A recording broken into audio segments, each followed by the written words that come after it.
नमः जनभाषायै संस्कृताय वंदे वेदमातरं श्री गुरुवे नमः। आज हम व्यंजन संधि अंतर्गत श्रुत्व संधि का अध्ययन करेंगे। श्रुत्व संधि का सूत्र होता है ष्टुनः ष्टुः। यह सूत्र पाणिनि अष्टाध्यायी के 8वें अध्याय के चौथे पाद का 41वां सूत्र है।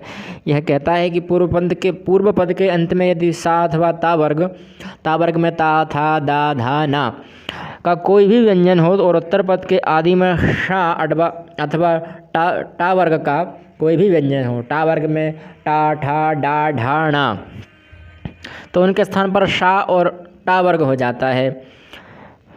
जैसे अभी हमने श्रुत्व संधि की थी। श्रुत्व संधि में चकार था, चा वर्ग था और शकार था, तालव्य शकार, तो उसके स्थान के उसका जब ता वर्ग और दंती शकार से संयोग होता था तो वहाँ पर तालव्य शकार और चा वर्ग हो जाता था।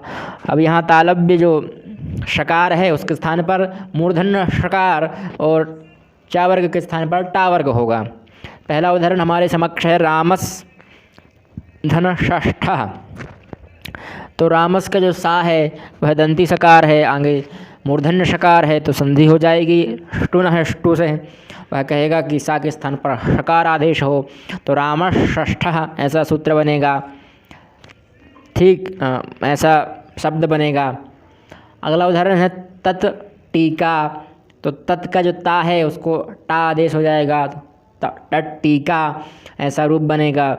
चक्रन ढौक से, चक्रन का नकार है, नकार को नकार आदेश हो जाएगा, तो चक्रन ढौक से ऐसा शब्द बनेगा।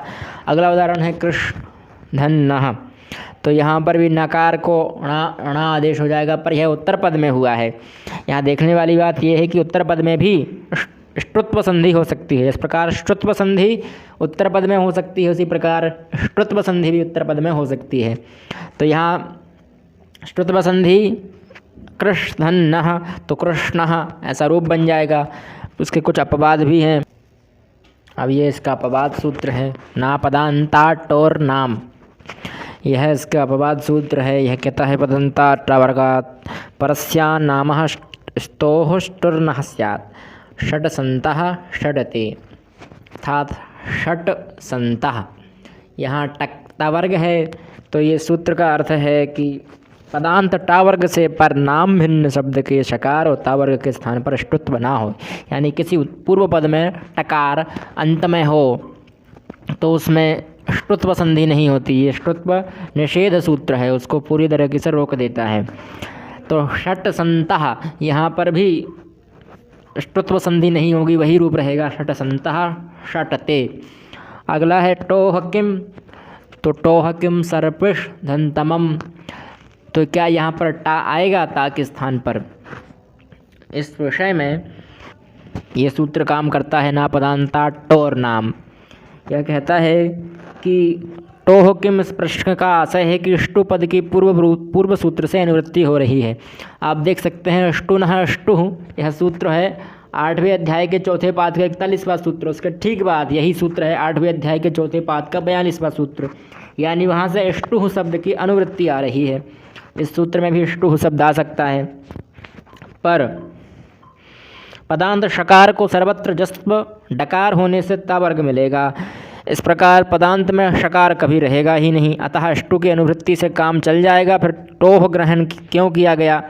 उत्तर का आशय यह है कि सर्पिष तमम में ह्रस्वात् तादौ तद्यते सूत्र से शकार होता है, जो कि असिद्ध है।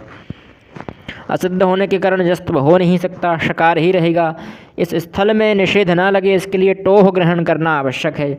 यदि टोह ग्रहण ना किया जाए तो ष्टु की अनुवृत्ति होने पर शकार से पर को भी निषेध होगा।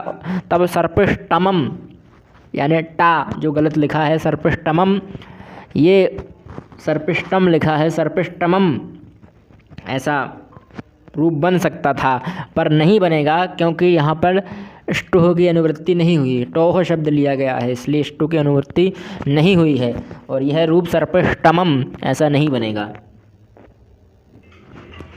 अगला एक वार्तिक है, अगला वार्तिक है जो कहता है अनाम्नवति नगरीणामिति वाच्यम। इसके उदाहरण 3 हैं, षण्णाम, षण्णवतिः और षण्णगर्याः। पहला है षण्णाम, तो यहाँ 6 नाम जिसके इस दशा में पदांत टा वर्ग डकार से परता वर्ग नकार को न पदांतात सूत्र से निषेध प्राप्त होता है। उसका प्राकृत वार्तिक, ये वार्तिक है, अनाम्नवति नगरीणामिति वाच्यम। इस वार्तिक से उसका निषेध हो जाता है, तब इष्टुनः इष्टु सूत्र से इष्टुत्व नकार को णकार हो गया। इस प्रकार षड्नाम ऐसी स्थिति होने पर प्रत्यय भाषायाम नित्यम, प्रत्यय भाषायाम नित्यम, ये गलत लिखा है यहाँ पर, प्रत्यय भाषायाम नित्यम। इस वार्तिक से ना जो अंत में डकार है उसको नाम आदेश हो जाएगा, अनुस्वार अनुनासिक आदेश हो जाएगा, तो वहाँ षण नाम ऐसा रूप बनेगा। ठीक उसी प्रकार षड्नवति भी है, षड्नवति में भी अनुनासिक आदेश हो जाएगा। यहाँ 2 रूप बनेंगे, यरोनुनासिके अनुनासिको वा। इस सूत्र से विकल्प हो जाएगा, तो षड्नवति ही और षण्णवति ही 2 संधियाँ होंगी यहाँ पर। एक तो पूर्व सूत्र प्रत्यय भाषायाम नित्यम से अणकार हो जाएगा, तो षण्णवति ही बनेगा, और यरोनुनासिको अनुनासिको वा, इस सूत्र से षड्नवति ही 2 रूप बनेंगे। ठीक उसी प्रकार षड्नवति की ठीक प्रकार ही षड्नगर्याः बनेगा। ये भी कहता है, एक बार विकल्प से षण्णगर्याः बनेगा और एक बार षड्नगर्याः बनेगा। अगला सूत्र है तोह षिः। ये सूत्र कहता है कि ता वर्ग को शकार पर रहने पर इष्टुत्व नहीं होता।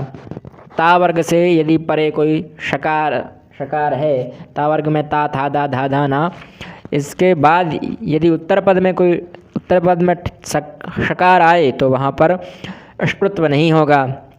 तो उदाहरण दिया है सन षष्ठः। इस दशा में जो ना है सन का ना, वह तावर्ग में आता है, और षष्ठः में सा शकार है, मूर्धन्य शकार, तो मूर्धन्य शकार का तावर्ग से योग होने पर वहाँ पर कोई संधि नहीं होगी, तो सन षष्ठः यही रूप रहेगा। नमः जनभाषायै संस्कृताय।